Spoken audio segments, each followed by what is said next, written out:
Hello students, welcome back. From today we are going to start part B, that is the analysis of financial statements. From today we will start chapter number 2 of this book 2 of your syllabus, and in this we will study how the financial statements prepared by the accountants are used to or analyzed to take further decisions.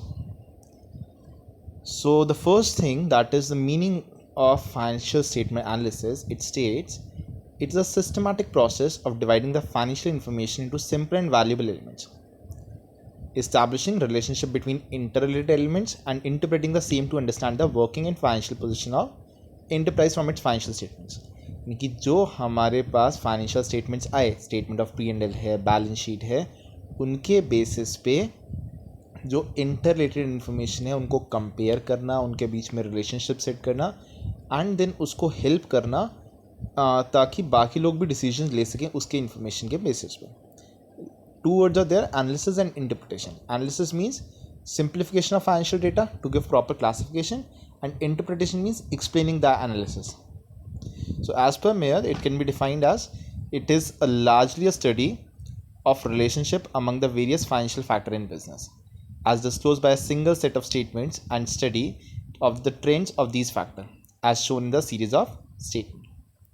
Why do we do analysis? Financial statements तो बन गए, analyse क्यों कर रहे हैं? The very first reason is to find the earning capacity of profitability. Financial statements will give you profits. To find the profitability, that means how much is the firm earning, you need to do analysis. Secondly, to check the managerial efficiencies, because financial statements तो बना के दिए, उसमें आपको दिख रहा है profit इतना है, बट मैनेजमेंट ने कितने एफर्ट्स डाले, कितने कैपिटल पे कितना रिटर्न दिया, for that you need to do analysis. It helps us to know the short term and long term solvency. That means if the business will be solvent or will be payable to its liability in short term and as well as in long term. To know that, we do need to do financial analysis.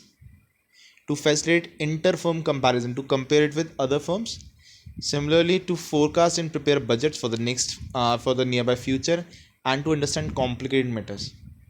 The complicated matter can be easily be explained with the help of charts, diagrams, and graphs. So it helps us to understand the information in a more simpler way. So what are the uses of financial analysis? It helps for security analysis. Security analysis mean अगर आपने कहीं investments करने तो security की क्या condition चल रही है, कैश जनरेट कर रहे हैं नहीं कर रहे, डिविडेंड पे आउट पॉलिसीज़ कैसी रखनी है, सिक्योरिटीज़ के एनालिसिस. सिक्योरिटी डजंट मीन्स यहाँ पे safety and security. Security means जो आपके इन्वेस्टमेंट्स के लिए सिक्योरिटीज़ होती हैं, shares and debentures and all. Credit analysis. Similarly, if a bank offers a loan to someone, so the bank firstly check the financial credit worthiness of the business, and for that he has to do credit analysis. Debt analysis, to know the borrowing capacity of the firm. Dividend decision, like how much dividend has to be given this year, we need to follow some analysis for that, and for journal analysis as well. Now, who are the people who need this information of financial analysis? So the very first is the management, because they are the one who are taking decisions. So they want to know about the efficiency of their decision, whether they have taken correct decision last year or there are some alterations that they need to do. Employees and trade unions want to check the clear idea of their emoluments, bonus, working condition.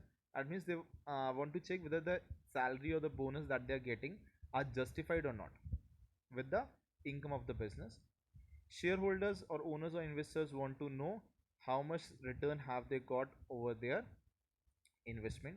Potential investor means the people who have not yet invested but they are interested to invest in the business. They want to know whether the business is running properly or not, whether they should invest in that business or not. Suppliers and creditors, bankers and creditors. Suppliers and creditors provide goods on credit and bankers provide cash.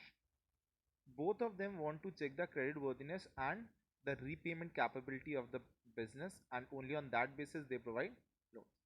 Researchers are the people who are engaged in research activities. They are interested to analyze the profitability, growth prospect of a business, so they need the financial information analysis. Tax authorities to check the proper assessment of tax, and customer just to know about which how companies uh, performing, simply for that purpose. The important point here comes, what are the different types of analysis. It can be either external or internal analysis, or horizontal or vertical analysis. External analysis is done by outsider. He can be investor, credit agencies, researchers, auditor, those uh, those who don't have access to confidential and complete record of enterprise. ठीक है, तो ये बाहर की information के basis पे external analysis मतलब क्या होता है, जो ऑडिट रिपोर्ट आई या जो कंपनी की इंफॉर्मेशन प्रिंट हो के आपको एनुअल रिपोर्ट मिलती है, उसके बेसिस पे आप लोग जो प्रोजेक्ट भी बनाओगे तो आप उसके बेसिस पे एनालाइज करोगे. You are not an insider for the organisation. आपको सारी इन्फॉर्मेशन नहीं होगी, जितनी इन्फॉर्मेशन बाहर से मिली है you are just using that is called an external analysis. But जो कंपनी के अंदर लोग बैठे हैं जब वो एनालाइज करते हैं अपनी इन्फॉर्मेशन को, अपनी फाइनेंशियल पोजीशन को जज करने के लिए using the confidential and insider information, that is called internal analysis. जब बाहर वाला कोई करता है वो एक्सटर्नल, कंपनी खुद कर रही है तो इंटरनल. हॉरिजॉन्टल एनालिसिस या फिर dynamic analysis is the comparison of a financial statement of 1 year with number of years. एक ईयर को अगर आप दूसरे ईयर से कंपेयर करो, दैट इज हॉरिजॉन्टल या डायनामिक या फिर टाइम सीरीज एनालिसिस. और लेकिन अगर आप एक ईयर को उसी ईयर से कंपैरिजन कर रहे हो, यानी कि आप सिविल आइटम्स को डिस्कस कर रहे हो, सिविल कंपनीज को डिस्कस कर रहे हैं, तो दैट इज़ कॉल्ड वर्टिकल या फिर static analysis. Interfirm and intrafirm are दो two terms which usually get people confused. Interfirm means comparing one firm with another firm, whereas intrafirm means comparing the one firm with itself only.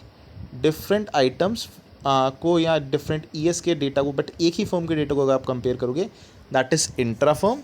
अगर दूसरी firm से आप compare कर रहे हैं that is called inter firm. अच्छा, what is the process of financial statement analysis? सबसे पहले आप फाइनेंशियल स्टेटमेंट को अरेंज करोगे, ठीक है, जिस भी तरीके से अलग अलग टूल्स के अकॉर्डिंग हमें अरेंज करना पड़ेगा. देन उनको हम कंपेयर करेंगे, फिर उस पर एनालिसिस करके अपने रिजल्ट्स को इंटरप्रेट करेंगे, कंक्लूड एक्सप्लेन करेंगे कि what information have we got from the information. Different tools will be used in financial statement analysis. 4 are in your syllabus. Comparative statement is used to compare one year's information with another year's. Common size to know the impact of one item on the overall system. And cash flow statement is to check the inflow and outflow of cash, that how much cash is coming into the business, how much is going out of the business. These three we will study in second term. In this term we will discuss only about ratio analysis. It is a study of relationship among various financial factors in a business. It is a technique of analyzing the financial statement with the help of accounting ratio. कि आपको एक financial statement दे दिए गए, balance sheet दे दी and P&L account दे दिया, आपको उसके बेसिस पे अलग अलग रिलेशनशिप सेट करने हैं. करेंट एसेट्स में, करेंट लाइबिलिटीज़ में, टोटल एसेट्स और लाइबिलिटीज़ में different kind of relationships will be there, and उसके बेसिस पे हम डिटरमाइन करेंगे relationship between different financial information and financial statements, ताकि आप उसमें सही से अपना जजमेंट ले सकें. But as always, all things have limitation. This also has some limitation. First point being historical analysis, कि हम जो ट्रांजेक्शन्स हो चुके हैं उनके बेसिस पे एनालाइज कर रहे हैं. फ्यूचर के लिए हम कुछ इसमें ज़्यादा डिस्कशन नहीं ले सकते. Basically these are the limitations that you have already studied in class 11th. limitations of accounting. Price level change record नहीं हो पाता है क्योंकि इसमें हम लोग हिस्टोरिकल कॉस्ट पे चीज़ों को रिकॉर्ड करते हैं. क्वालिटेटिव आस्पेक्ट रिकॉर्ड नहीं होता due to money measurement concept. Financial statements की अपनी लिमिटेशंस हैं, वो सारी इन्फॉर्मेशन शो नहीं कर सकते, लिमिटेड इन्फॉर्मेशन शो करते हैं. Not free from bias. Personal biases, personal judgement कहीं ना कहीं इन्फ्लुएंस करता ही है, तो the analysis is also not free from biasness. कई सारी अकाउंटिंग प्रैक्टिसेस यूज़ हो रही हैं. Window dressing is there, that means manipulation of account in such a way that it shows a better condition than the actual condition. So if there is window dressing in the financial statement, that will also be shown under the financial statement analysis as well. And symptoms, there are certain problems which can be identified through financial statement analysis, but the analysis doesn't provide any solution to that. It is just a way to find out the problems only. So these were the different tools that we will use, and the meaning, importance and limitation of financial statement analysis.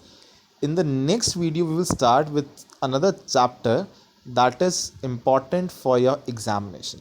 Till then, take care and have a great day.